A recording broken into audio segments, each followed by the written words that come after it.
Ellen Day Hale was a quietly radical artist from an important American family. She played a critical role in founding the Cape Ann Art Colony.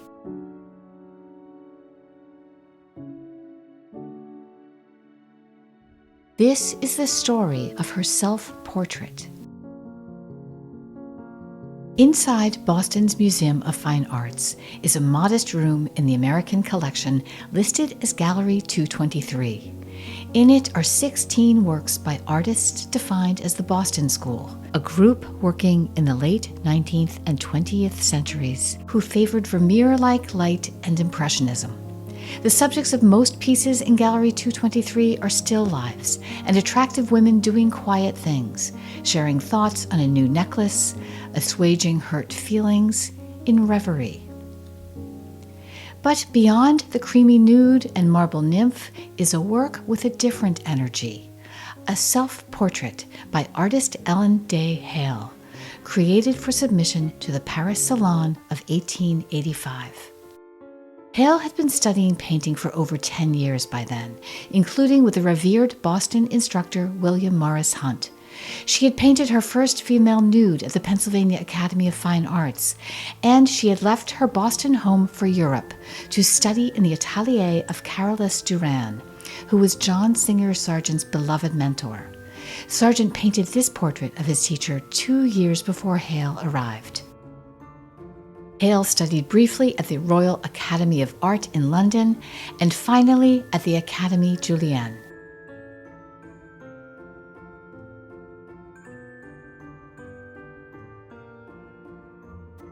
The 1883 Paris Salon had already accepted one of her works, an artistic milestone that almost guaranteed a successful career in America. But also in 1883, Hale returned to the United States because of illness.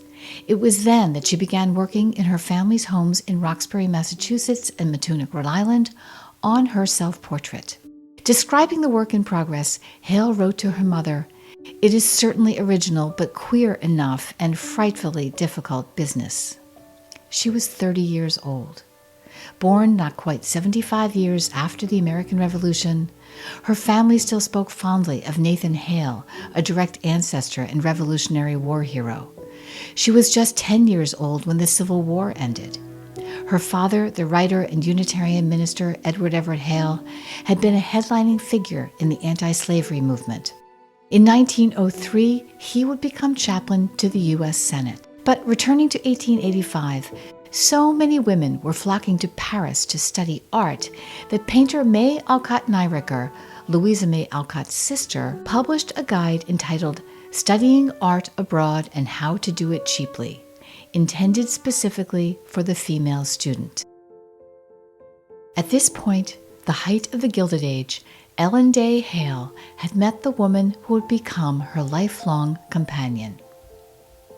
Gabrielle DeVoe Clements, an American artist from Philadelphia, also studying at the Académie Julienne. In a letter to her father, Hale wrote, "The principal happiness outside of my work, which I have at present, is my new friendship with Gabrielle, which is a great deal to me now and which is likely to be more." Paris, June 15, 1885. Hale had returned to the Académie Julienne with her completed self-portrait. She needed her instructors, Julienne and Bouguereau, the most famous artist in Paris at the time, to approve her work for entry to the year's salon.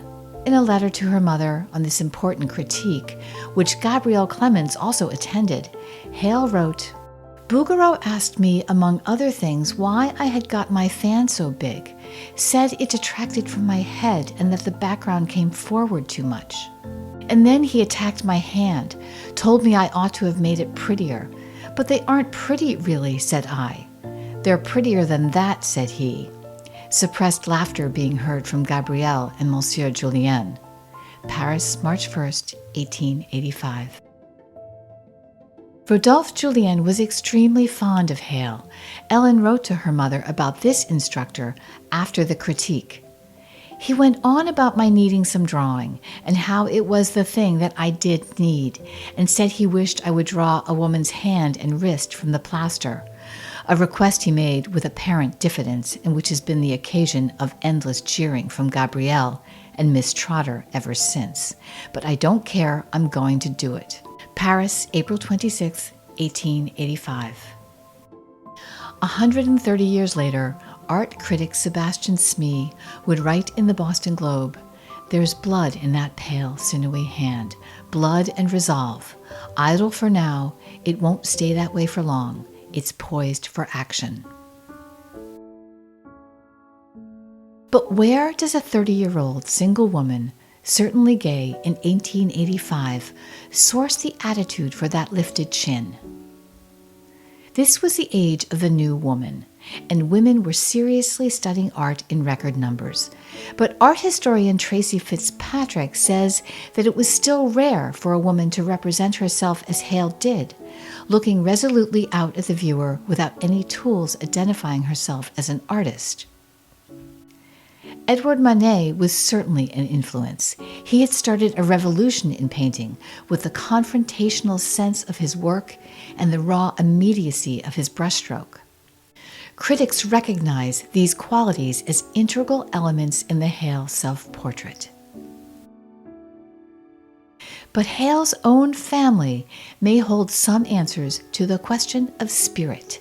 This is Harriet Beecher Stowe, author of the book Uncle Tom's Cabin, which unified the North against slavery and jump-started the American Civil War. Harriet Beecher Stowe was Ellen Day Hale's great-aunt.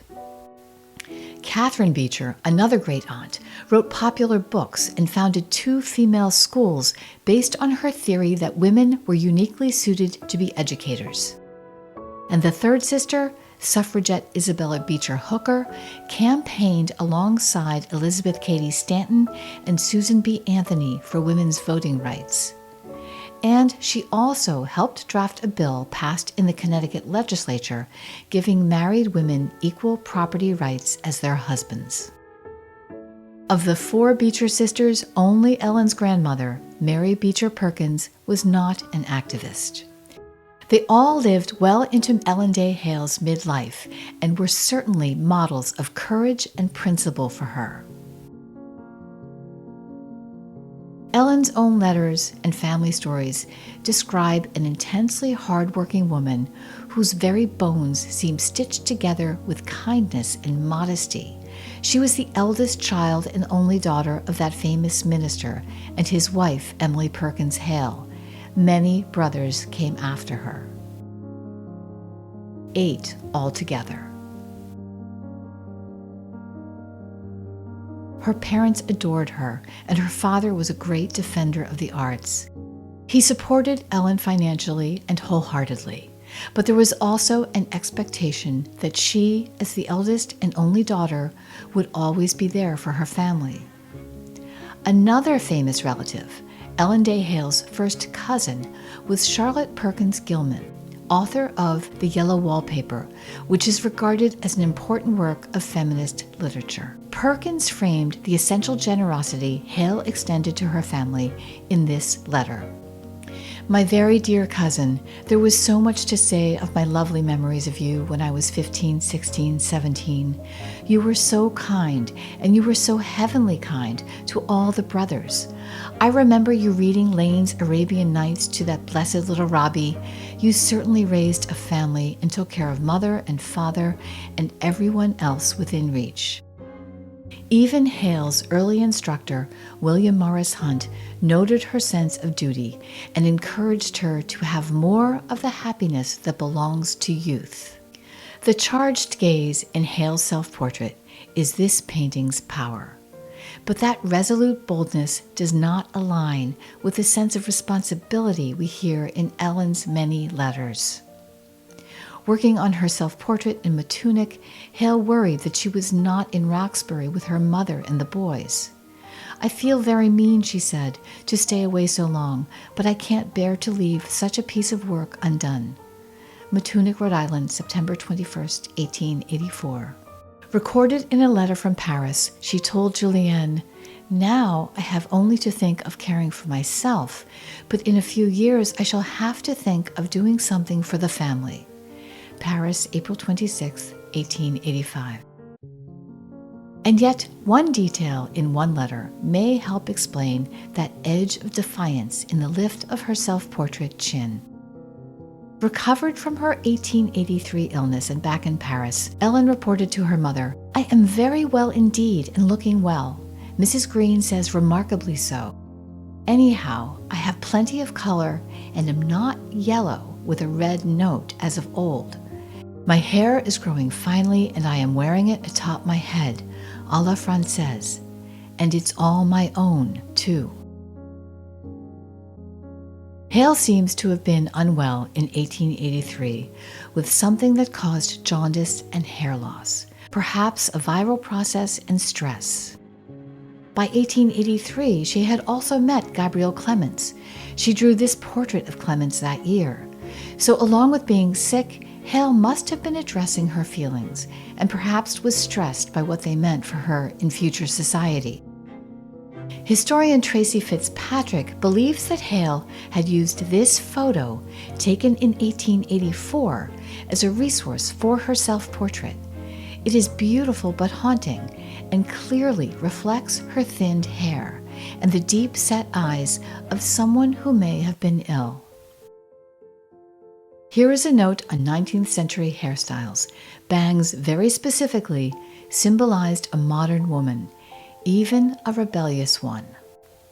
Given the reference in her 1884 letter to being proud that she now has her own hair, Hale probably posed for her portrait, in which she sports a healthy shock of bangs in a wig, which perhaps provided her with the courage to try on the happiness that belongs to youth, as William Morris Hunt had said, to channel those great aunts, to rebel. Before the self-portrait, Hale confessed to a friend, "I don't think I shall ever do anything very astonishing, but I shall be to blame if I don't express in fairly good and comprehensible language something which no one else has happened to express before." The unique energy in the corner of Gallery 223 at the Museum of Fine Arts testifies to her success. Bouguereau ultimately rejected the self-portrait for the Salon, but accepted this portrait of a man named Fulham who worked for the family, entitled L'Hiver en Amérique, or Winter in America. Her delighted father wrote to Ellen's brother Philip, "Nellie is to be in the Salon after all. Julienne advised her to show her little Fulham, and she did, and it is in and has a number, whatever that means, and it is to hang in the line." Boston, Mass., April 10th, 1885. Hale established herself as a significant artist of the time, as did Clemens, who had studied etching with the esteemed Stephen Parrish and taught Ellen that medium. Both women showed brilliance in the etching realm, but Hale also gravitated to Impressionism, even painting in Giverny with her brother, Philip, who was also an artist. In 1893, the two women moved to a summer home of their own called The Thickets on Folly Cove, part of the Lanesville section of Gloucester, Massachusetts. Hale and Clemens painted murals for church decoration and printed etchings at The Thickets. But Nellie and Gabby, as they were known, also became leaders of sorts in the growing Cape Ann art community. Teresa Bernstein and her husband William Meyerowitz stayed with the women in Folly Cove and learned to etch with them. The sculptor Walker Hancock wrote in his autobiography, "Folly Cove had begun to attract artists at least 2 generations before I arrived. The first were Ellen Day Hale and Gabrielle Clemens. They were responsible for sculptor Charles Grafley buying a house and building a large studio nearby, having recommended the Folly to him as a healthful place in which to live. The Thickets became a beloved retreat for family, for Edward Everett Hale to escape the dramas of Washington, D.C., for artists Lillian Westcott Hale and Philip Hale to bring their daughter Nancy, and for visits from Ellen's beloved brothers. Edward Everett Hale, true to his warm character, even created a Cape Ann alphabet. Ann Cape, near Mr. Bates, at Miss Clemens, below Dog Common, Essex County, Folly Cove, Gloucester. Hale L&D, inn kept by Gabrielle, near Lanesville, Massachusetts, nowhere, but opposite place called Queerly Rockport, once Sandy Beach, Tragabixanda, United States. After her father's death in 1909, Ellen built a stone studio she named Howlett's beside the thickets.